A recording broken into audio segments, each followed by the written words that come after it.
Thanks for tuning to Talking Point. I'm your host, Neeraj Shah. Now, earnings for India Inc. have been elusive for as far as my memory goes. Every single year, we started off with good earnings estimates and they only came off. Maybe it required COVID to bring us to a point wherein people anticipated the earnings to be lower and India Inc. has surprised on the upside. In the words of one of my guests, Gautam Duggad, 2Q FY21 has been a blockbuster earnings season. There have been big beats on aggregates and improved management commentaries as well, which we've seen. Nifty profits for the companies that have posted the results have grown substantially as well. And more importantly, to my mind, the breadth of the companies which have shown an improved performance has widened quite considerably. Are we at the cusp of a turnaround in the fortunes of earnings for India Inc? Let's put that question to two men who analyze earnings for their respective houses. They are heads of research, loosely put, for Motilal Oswal Group as well as Nippon Life AMC, and both of them join in right now to talk about their respective perspectives. Gentlemen, good having both of you, Gautam Duggad and Ashutosh. Really appreciate your time. Gautam, can I start off with you very quickly because you wrote that note and I had access to that note. This was about, I think, the first week of November, wherein you had analyzed the 32 companies that came out with numbers and you thought that the aggregate numbers were much higher. What's your sense now as we are almost at the end of the earnings season? Hi Neeraj, good morning to you and your team, and advance wishes of Diwali to all your viewers. As you said, this is an unusual earnings season. This is my 21st quarter of doing this strategy and earnings. This is the first time I have seen earnings being beaten, and as you pointed out, the breadth of the earning is far, far superior than we have seen any time in the past. And what that has resulted in is a massive upgrade to downgrade ratio. So first things first, so far we have seen 43 Nifty companies having declared their numbers. We have seen a 22% earnings growth for versus expectations of a 2% decline. And of course, I mean, just to get the OMCs out of the way, because they've had a massive inventory gains. Even aside of the OMCs, the rest of the Nifty pack has seen earnings growth of 14% versus an expectation of 3-4% decline. And the ratios, the numbers are the same for my broader universe of Motilal Oswal coverage universe stocks, for which around 158 companies have declared the numbers so far. As I said, the upgrades have been massive. We have seen 85 companies where the earnings upgrade are more than 5% for FY21, and just about 22 companies where the downgrades of more than 5% have happened. So you have an upgrade to downgrade ratio of 4:1. I mean, I'm used to seeing a downgrade to upgrade ratio of 4:1. So clearly, this quarter is unusual in more ways than one. We have seen a massive demand recovery across sectors play out, and at the same time, we have seen a cost optimization also happen across sectors. So, barring capital goods and telecom to an extent, all other sectors have seen a beat. Be it BFSI, IT, pharma, consumer, auto.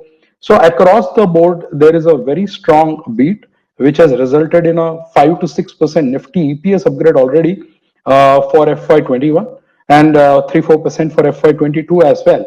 So yes, I mean, fingers crossed, we will need to see if this trend sustains or not. Yeah. Well, Ashutosh Bhargava, he's fund manager and head equity research at Nippon. And Ashutosh, the question same goes to you, right? The sell side gets trolled, if I can use that term, quite a bit at times when they estimate the earnings lower and they eventually go higher. What's your position? Have you been positively surprised? Because in Gautam's words, it's the first quarter in 21, which is a really long time back dating, that he's seen a positive connotation to the earnings at the end of the earnings season. Yeah.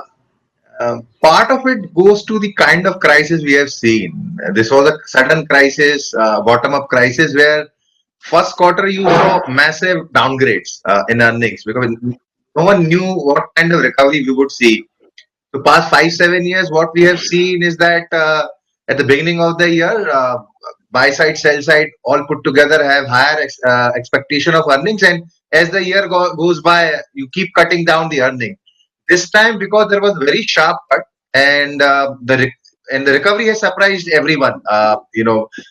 And obviously another thing which probably in general market probably have missed out is that while macro had challenges, micro was looking good even before this COVID crisis. And what I mean by that is consolidation was visible across sectors, and there was pricing power which was returning to many sectors, and all these last few quarters of sector consolidation has played out in the form of better pricing power. All the pandemic costs has been passed on, and more importantly, as Gautam was pointing out, there has been tremendous cost control that companies have shown.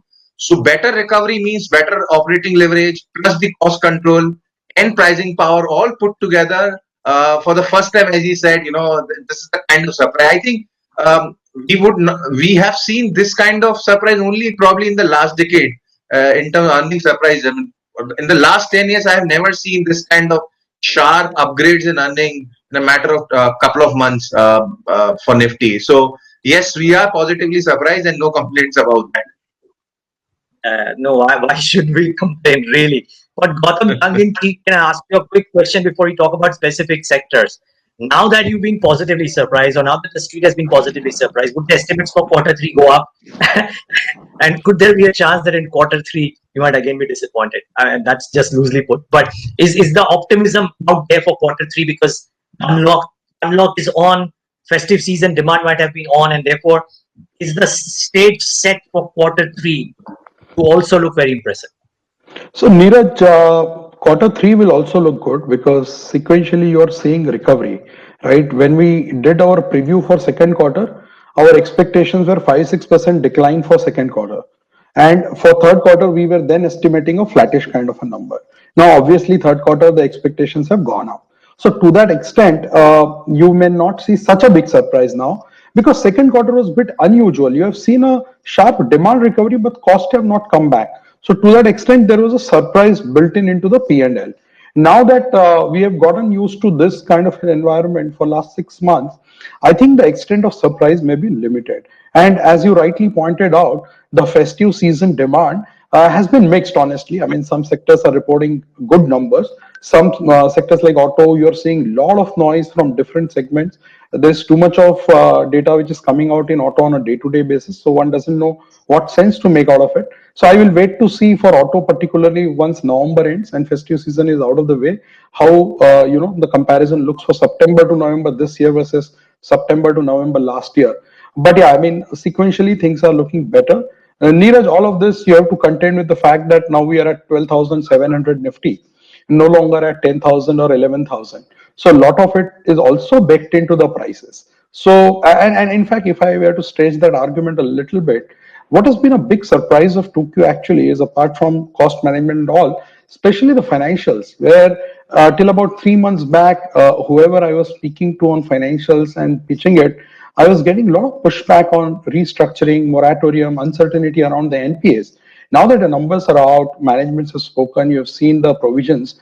Most of the large cap private sector banks are sitting at 70 to 85% PCRs. And that provides a lot of confidence that you may not see a big knockdown on earnings going forward as well.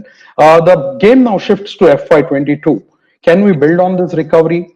Because I don't think anymore we can talk about pre-COVID, post-COVID, 70%, 80%. That phase is behind. Now we are going to talk about like-to-like earnings growth. And if FY22 earnings recovery, holds out, then obviously the market still has more legs to run. Yeah, so I think these are pertinent points because viewers remember on the growth front, we might still be okay, right? We might hit positive in quarter four as the RBI stated. Absolutely. Quarter one and quarter two of next year will have the benefits of the base of the current year as well. So all of that should be positive. But some very important points by Gautam, and let's try and break them down one by one. Ashutosh, I'll come to you on banks. I think that's a pertinent point, right?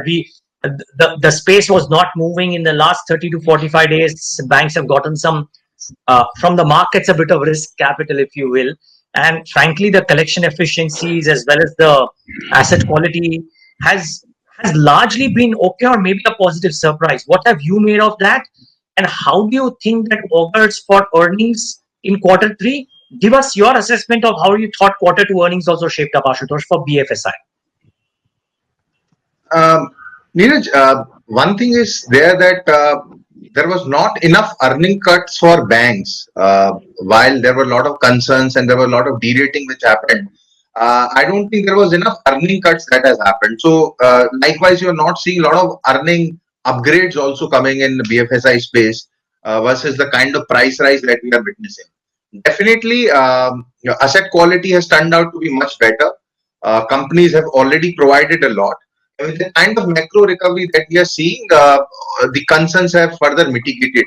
What we are also seeing is that this pricing power is also getting reflected in the case of banks as well, wherein large 4 to 5 banks, their margins have stood up pretty well despite lower CD ratio, despite a weak credit growth, and this is all because of lesser credit cost assumption, lesser provisioning that they have to do. So all in all, I think BFSI being the largest sector, and if there is no earnings cut in that sector, would mean that FY21 and FY22, whatever consensus is expecting in terms of earnings growth, would be met. And one last thing, in the BFSI space, there was this concern related to this MSME stress, and the RBI announcement of this 3 lakh crore liquidity window has gone a long way in terms of providing the comfort to the banks and giving them the time, and therefore we are seeing the lesser provisioning, lesser stress coming there also, and something which you could have seen in the numbers otherwise, but that support has also come, probably less talked about. So overall, I think better recovery in overall economy, steep yield curve, lower cost of funding for them, and adequate cushion in terms of provisioning that they have already provided, means that from here on, it's very unlikely that banks would see downgrades. Weight of evidence suggests that incrementally, probably this is a sector where you could see sustainability of earnings upgrade versus many other cyclical sector which are more impacted by demand per se. Here it is more about credit cost, and I think that's where the biggest positive surprise lies. Just a quick follow-up, Ashutosh. You mentioned that there were no earnings cuts any which ways put in for the banks. So, one, would the earnings upgrades come as a result of business momentum picking up? Because on the other factors, the fear factors, they have largely been proven unfounded due to a variety of factors, right? Maybe Right. done by the RBI or otherwise. And recoveries too have seemed pretty impressive. I mean, not just from the Bajaj Finances of the world, but some of the others too. So, do you expect the earnings upgrades to come in because of business momentum picking up, and will that be spread across the sphere, or will the larger ones take the larger part? I don't think it is mainly due to business momentum picking up. It is more to do with the asset quality concern or credit cost concerns being much lesser than what was feared. Business momentum, to be honest, I don't expect credit growth to recover in a hurry in any of the segment. Yes, on mortgage side we are seeing, or retail side we are seeing some recovery, but I don't expect will be a demand for credit at a overall economy level which will be significant. What you might see is that significant market share gain for large 4 to 5 banks vis-a-vis NBFCs or mutual funds. I think that is a bigger story. The market share gains has been significant both on the liability side as well as on the asset side, and Okay. that's where few of the banks you will see very very strong earnings growth, both on the back of better asset quality and market share gains. So I think for the larger banks, larger lenders, you would see earnings being well supported vis-a-vis NBFCs or smaller banks. Gautam, one quick question to you on financials. So, your favorites may in HDFC Bank or Bajaj Finance or ICICI Bank, etc., might well have been discovered, and all of them are consensus. Maybe you might be anti-consensus in one or two large ones. What I'm interested in knowing from you, Gautam, is within your coverage universe, where are the smaller names where you have seen a fairly impressive performance in Q1 and Q2, and therefore are bullish on them? So, Neeraj, yes, we remain positive on large cap private sector banks relatively because that is where I think the value migration will happen and they will benefit in terms of market share gains. If you recall our conversation last time, I had said Kotak Bank is a stock which I would continue to own for at least a decade more. right? And we have seen what has happened there in terms of numbers. You look at their, PCRs and all; it's upwards of 100% now. If you factor in the contingency provisions and floating provisions as well. As far as the smaller names within financials are concerned, two stocks which impressed me the most from an earnings point of view. One from the banks is AU Finance, and one from NBFC, which is Chola. I mean, if you look at the numbers and analyze the internals, you will find that they have managed this whole 6 months of stress or challenging period quite well so far. And therefore, you have seen earnings upgrade happening in both of those names. And consequently, you have also seen the price reaction. But at the cost of repeating myself, let me say that the biggest money to be made in the market from a recovery point of view is in financials. Within financials, it is to be the biggest money will be made in private banks. And within private banks, I think the large cap private sector bank is where you will find material wealth creation over the next multiple years. And from a broader market point of view, also, Neeraj, if you see today the Nifty at 12,700, from here to take the Nifty higher, I think the role of BFSI in the indices will become very crucial. Oh, yes, indeed. And it was good that you repeated yourself, Gautam. It's always important to have that clarity. Now, Gautam, a follow up question to you. Let's move on from banks. We have a bunch of other spaces that we would love to cover. Let's talk about consumption. You track that very, very closely. Did anything surprise you, positively or negatively? So, Neeraj, you can't call it a surprise because this was expected as economy started opening up. Volume growth in some of the stocks was quite strong. For example, look at Dabur. They reported 17% volume growth, and when you look at their con call, discussions, you will find that they did not increase the inventory in the marketplace. So their secondary sales growth was higher than the primary sales growth. And 17% volume growth in that kind of an environment when you're not loading up on the inventory is pretty strong. You look at the commentary of Titan, they have seen 98% recovery already in September. I was expecting this kind of number to come through in December, January. So they are 3 months ahead in terms of the recovery that they are looking after. And then there are several such surprises which are there in consumer as well as consumer discretionary. Numbers of Britannia, Nestle, yesterday Procter & Gamble reported very strong set of numbers. So consumer typically I generally don't want to look at from a quarter to quarter lens because this is one space in India which genuinely allows you to take a super long term view. And whoever has taken that kind of a view in the last 7, 8, 10 years has benefited with multiple years of outperformance. And I expect the same to continue because it is still a very virgin area as far as per capita consumption and penetration is concerned. And we continue to like Hindustan Lever. I know for a fact that the stock has done absolutely nothing for the last 7, 8 months, but incrementally, if rural is continuing to do well, and if you go by their commentary plus the synergy that they have from the GSK on operating margins, the stock looks, positioned for a very strong performance in the next 3, 5 years. And then, of course, our traditional favorites like Britannia, Titan, Pidilite, and Tata Consumer, they continue to do well on earnings as well as on the price front. And we have not seen any change in our pecking order. In fact, we are anti-consensus on ITC. We've had a neutral for last 3, 4 years.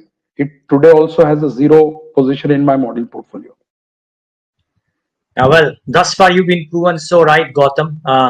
Tons of people look at value in ITC and give a subscribe, and I'm not blaming either side. All I'm saying is the market has a way of playing itself out, Sure, and sure. thus far it's played out in that fashion. So good calling there. Ashutosh, what's your sense on staples and consumption? Because when I read your note, it seems to suggest that you've seen rural outperforming urban, which is a given, and cost optimization aiding margins. Do you think that can propel earnings and valuations and prices further? Tough to talk about valuation because they are stretched for staples. But definitely the kind of cost control we have seen on the FMCG side, some of it would continue, to be honest. So some of the KNP expenses would come back with demand recovery. But lot of these cost efficiency gains, be it on the supply chain side or some of the raw material side, you would see these gains sustaining. Initially, what we saw, it was only the rural and smaller towns which were doing well. But now even the metros and the recovery is seen in even the largest cities.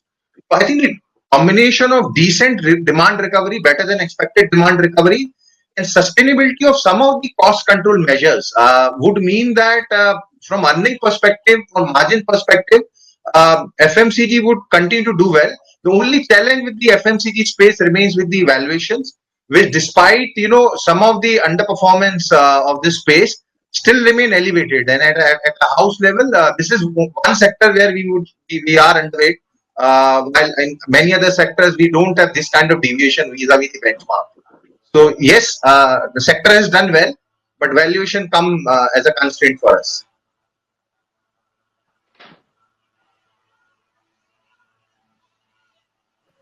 Yeah, I'm not surprised that for a lot of people, valuation might be a constraint as well for the necessary alpha that it gives. But the space has just done so remarkably well. Right. The beauty about some of the conversations that I have had with consumption names, stroke discretionary consumption also, is that all of them say that now we've divided costs into good costs and bad costs, and the good costs may come back, but the bad costs may stay away. And actually, Right. that's a really strong argument as well that people make. Okay, Ashutosh. The other follow-up is discretionary and autos, stroke consumption items, etc. The festive season typically augurs really well. I think I take on board Gautam's point that the quantum of data flow is just so high that you at times wonder how is it that it's possible to analyze what the companies would do, right? And even management commentaries from one two-wheeler major saying that things aren't quite hunky-dory to the other one saying that hey, things seem okay. How are you analyzing auto, stroke, other consumption names? And where is it that you might have a larger overweight position on in your funds? To be honest, this is slightly confusing because growth has surprised positively. The decline in COVID cases has just happened at the best time because it was just the beginning of the festive season. There were a lot of pent-up demand which has kind of played out. So one should not expect the continuation of these kind of positive surprises here on. Income in general has been impacted because of COVID. A lot of this growth, particularly on the consumption side, is actually organic. If you look at government support, government expenditure on a YY basis, first half, it's actually negative if you adjust for interest expenses, both for the center and states. So it is very much organic, very much pent-up demand, lot of precautionary savings which were there for 5, 6, 8 months, has translated into a certain spurt in discretionary consumption. Some of it would obviously, the sequentially things would taper off. Base effect was also one factor which was very favorable, particularly in the case of autos.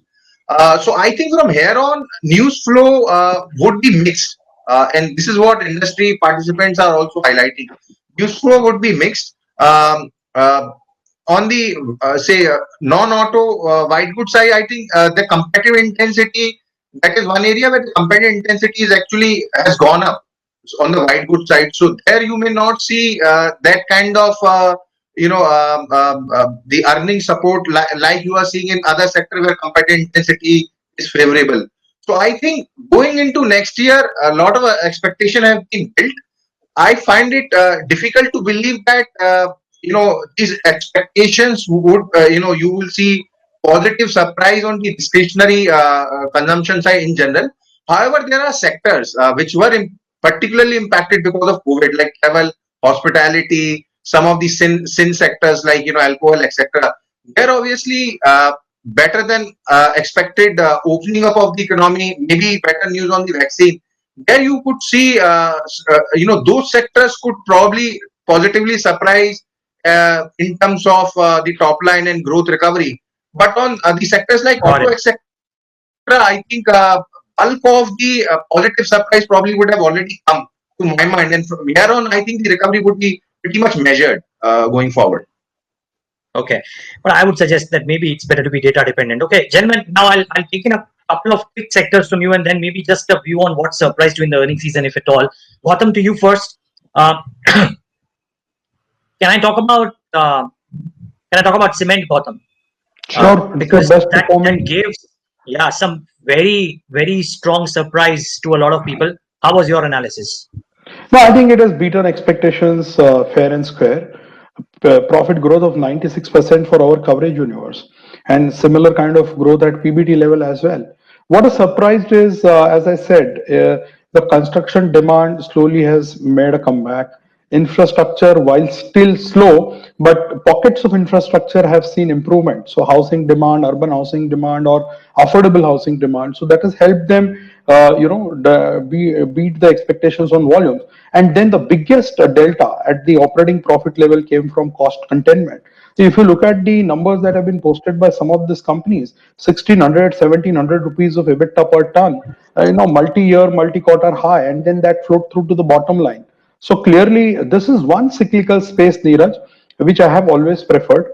We've had a negative view on other cyclicals and commodities like metals, oil and gas, infra, EPC, construction plays for almost 4 years now. So this is one exception where I have a relatively positive view because it has a better balance sheet, relatively cleaner balance sheet, I would say, and slightly better pricing power than one would imagine. And now, specifically region-wise, North and Central are expected to continue to do well, where capacity utilization is expected to improve. So, from our point of view, Ultratech, JK Cement, and ECC has remained as the preferred ideas in this space. But clearly, it's been a stunning outperformer this quarter from an earnings point of view. Yeah, JK's numbers yesterday, I think, was quite stunning on the EBITDA per ton front as well. Gautam, thanks for that. Shitosh, quick word on IT, because that space too continues to deliver. The question is, with all this that's happening on the global front and risk on appetite back, would people prefer IT going ahead, or would it be just at best be a market performer? Um, to be honest, earnings surprise have been amazing in that sector. I mean, within defense, I would say one of the best earnings. Despite COVID crisis, you have not seen clients asking for price cuts. Indian IT companies actually increased their credibility the way they have delivered in this tough period. So I think the credibility has gone up. Deal wins is pretty good. Pipeline is good. Some of the cost benefits that they have enjoyed would continue. Some of the costs would be back, but I think a lot of these cost control would sustain. Um, from my perspective, I don't think there is a case for IT to underperform. But yes, if there is a cyclical recovery, there is a recovery in favor of value, cyclical, etc. I think in that case, given there is no case for INR depreciation as well, you might not see IT outperforming. But given the way these stocks have performed, the kind of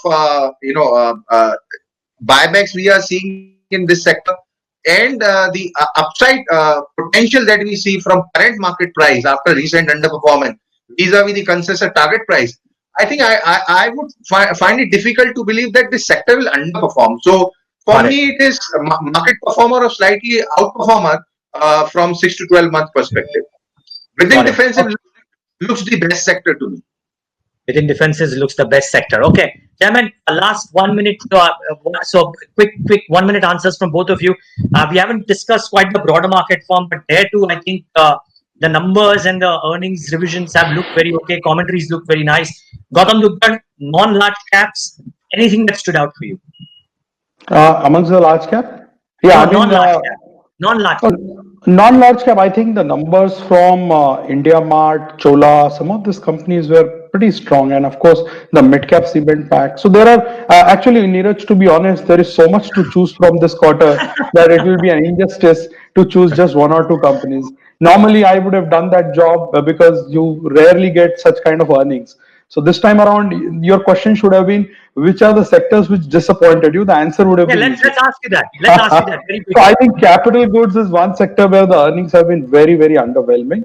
And also within the auto, if you look at the numbers in a slightly broader and more minute manner, you will find that if you keep aside Tata Motors, the aggregates have not been that strong compared to other sectors. I'm not saying auto's performance has been bad or weak, but the other sectors have done overwhelmingly better compared to auto. That's an interesting one to note as well. So Gautam, thanks for that. I'm glad. I mean, let's feel free to give out the opinions even if I'm not asking them, because that's what makes it discussion, really. Ashutosh, final question on this show to you. What stood out for you at the broader end of the spectrum? Any theme that you thought really surprised you on the upside or the downside? Let me include that too. One thing I would like to point on the broader market. the earnings would obviously come with slight lag vis-a-vis the larger companies. So maybe in the next 2 quarters, you will see some of the positive surprises coming from the mid and small cap packs. But yes, I mean, many sectors have delivered good earning, particularly on the margin side, chemicals, auto ancillaries, sectors like, even mid-cap pharma and IT. I think there are a lot of sectors, as Gautam said, to choose from. But I think more surprises so far has come from the large cap side. Uh, Going forward, given the nature of cycle where it gets broadened in terms of more data and it gets more steam, I think you will probably see more upgrades, more positive surprises coming from many mid and small cap sectors and stocks. So that's the space to watch out for from 6 to 12 months perspective. Okay, gentlemen, thank you so much for joining in today. It's really nice of you to spare your time and give us an insight into the Q2 earnings season and the outlook ahead. And to you and yours, a very happy Diwali and a prosperous New Year. Same to you, Neeraj. Thanks, Thank you. thanks, thanks a lot. Thank you, gentlemen. And viewers, thanks for tuning into this very informative session of Talking Point.